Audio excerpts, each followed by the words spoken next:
फिर तुमसे मिलना, तुम्हें देखना और तुम्हारी वो तहरीर कि तुम कभी सामने बैठो, आँख और ज़ब्त का झगड़ा देखो।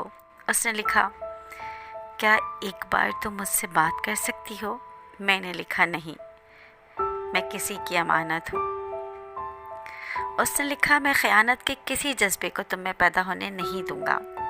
उसने फिर लिखा, मैंने सब एक बार, बस एक बार।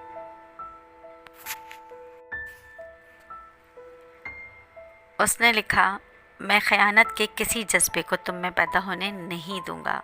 उसने फिर लिखा, मैं बस एक बार तुमको सिर्फ़ और सिर्फ अपने लिए सुनना चाहता हूँ। मैंने लिखा, क्या सुनना है? उसने लिखा, तुम्हारे लफ्ज़। तुम्हारे लफ्ज़ मुझे मुकम्मल करते हैं। वो मेरा नाम बार बार अपने पैगाम में एमन एमन एमन लिख रहा